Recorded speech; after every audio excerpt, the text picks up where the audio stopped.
What's up, guys, and welcome to another episode of the After Lines podcast. I'm your host, as always, Andrew Foltz, and in this episode, we're going to talk about something freelancers don't like very much: sales.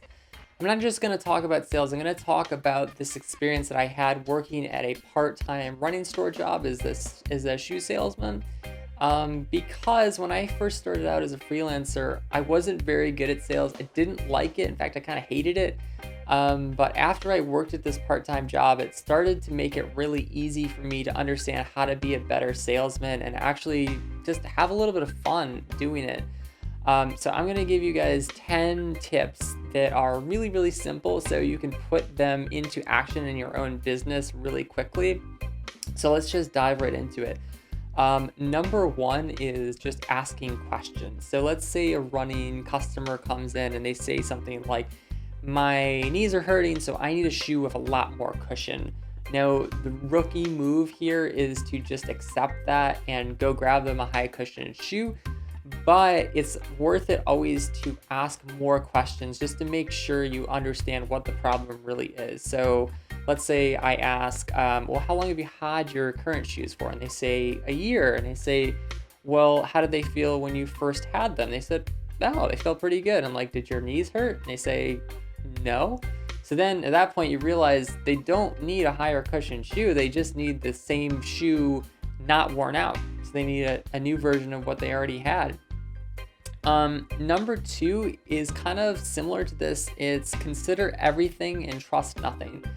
And a lot of times your clients or customers will come to you and they'll say something and they'll put it forward as like fact. So for example, a customer might come in and say, I'm a size 9, I want a size 9 shoe. I've been a size 9 for everything, forever. And then you measure them and you realize they're like a 10 and a half wide. So it's completely wrong size. And you can see their toes are like scrunched up like this in their shoes because they've been wearing the wrong size for so long. So if you don't vet what your clients or customers are telling you, then you can end up doing a project or some work based on something that's completely inaccurate, and you're the one that's going to get blamed for that, not them. So that's really important. Number three is sell before you sell. The store that I work for has been around since 1984, so they have this really cool word of mouth awareness built up in the local community, and people trust them, and people constantly referring their friends and family and stuff to come to the store. So everyone's kind of like pre-sold, which is awesome because it makes my job easy. So the way that you can apply that in your job is by getting testimonials every single time you do a successful project, and then also making sure your clients know how to refer other clients to you, so not just referring random people, and then also giving your clients information about your services so they know how to see a good fit. So every time someone's coming to you for work, they're already kind of pre-sold, and that makes your job easier, so you don't have to really do too much selling at that point. Number four is to always have a process, and this is another one where it sounds kind of like a boring word, kind of like sales, but what a process really is a series of steps that you can repeat over and over again.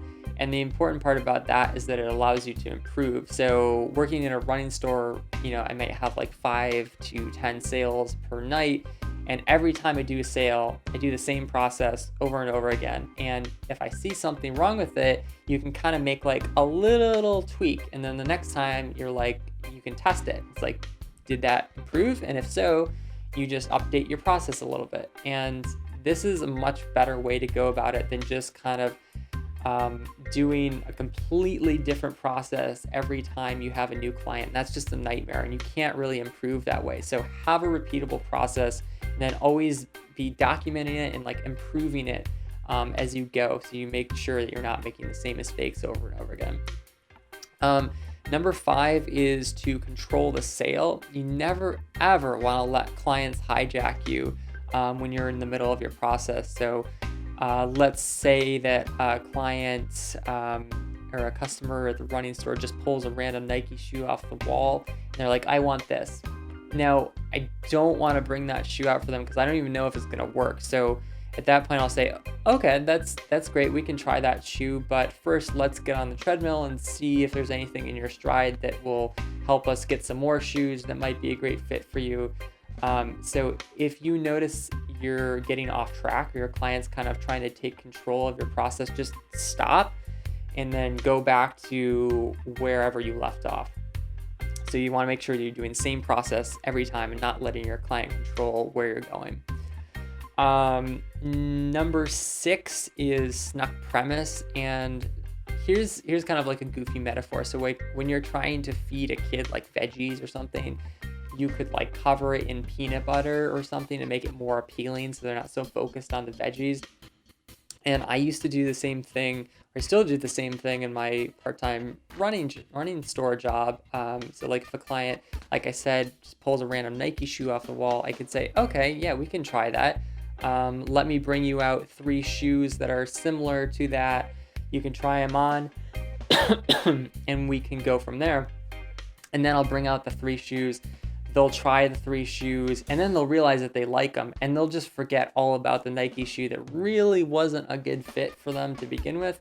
And even if they do remember it and want to try it, they've already tried these shoes that are probably going to work much better for them. So just kind of like covering those road bumps with like peanut butter and then coming back to them later is a great strategy to keep clients moving forward, as opposed to getting stuck on some random idea that they have that may not be great for their business. Number 7 is to not go past the sale. So I had this customer once where he's kind of affluent, is the type of person who just wanted the premium product, knew exactly what he wanted, didn't even want to try it on. But I had this process in my mind that I wanted to go through, which was actually unnecessary because he had already tried the shoe and it was working great for him.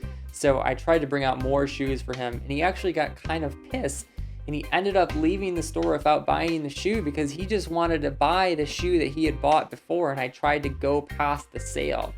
So if someone says they're ready to buy, just give them a proposal, do whatever you have to do to go forward with the sale, as long as you know that you've gotten enough information.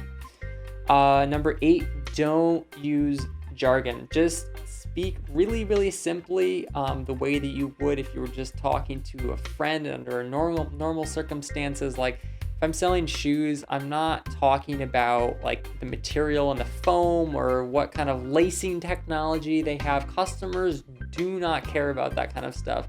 And if you try to talk to them, if you're a developer and you're trying to talk about why WordPress is great, or coding this or that, clients just don't care and you're just going to lose them. So just focus on what their needs are and what kind of language they use to describe their problems, and just keep it really simple. Number 9 is to set really good expectations. So whenever you're doing something with a client, always tell them what the next steps are going to be. So if a client or if a customer comes in and they want to be fitted for shoes, I'll ask them some questions, and then I say, okay, so we're gonna check and see what size you are, and then we'll get you on the treadmill for a few seconds to like look at your stride, and that'll tell us what kind of shoes might work really well for you. And then I'll bring out 3 shoes, you can try them on, and then we'll narrow it down. And so they know how the whole process is working, and not thinking in their mind like, okay, what's going to happen next? Can I trust this person? Do they know what they're doing? So always talking about what the process is going to be, setting really good expectations for your client is incredibly important. Last one, number 10, is framing. This is just all about the way that you say certain things. So here's a really small example from my part-time job.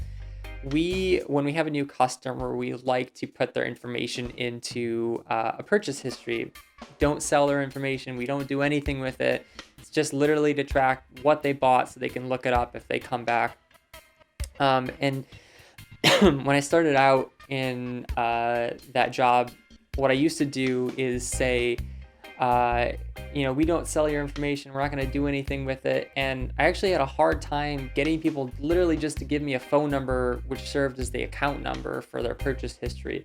And it was kind of a pain. So at one point I realized that if I just changed the way that I was saying things like just a little bit, it made a huge difference in how easy it was just to get people through that process. So what I would say instead is, oh, like, what number would you like for your purchase history? And just that small change made a huge difference, because it made people feel like they were in control and they were doing something that was kind of like almost a privilege. Like, it was a privilege to get to pick which phone number they wanted. And so whenever you're trying to sell something, always try to put a positive, like, relaxed spin on it. So don't, even if something's like typically a hard sell, don't like stress yourself out by trying to oversell it. Just sell it in a very relaxed way and keep all of your wording positive, as if it's like the most minimal decision in the world, and it actually makes it much easier to get people through the decision-making process. So those are my 10 tips from working at a running store.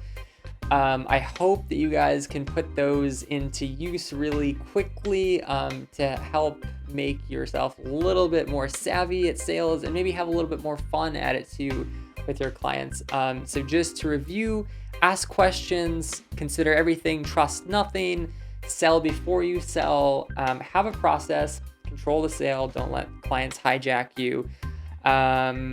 Snuck premise, if you have to put a little peanut butter on something to get clients past the roadblock, you do that. Don't go past the sale, don't oversell, don't use jargon, stick to simple language, set really good expectations, clear steps about what's going to happen, and then framing. So just use language to put a positive spin on everything and not get stressed out or show any kind of stress about selling something. So I hope that was helpful to you guys. If you have any questions or other tips to share, you can send them to me at @FTheLines on Twitter. And if you want any help with your sales process, you can get in touch with me at fthelines.com, where you can book a free clarity call where we can talk about some of the stuff like this. And until then, I'll catch you next time.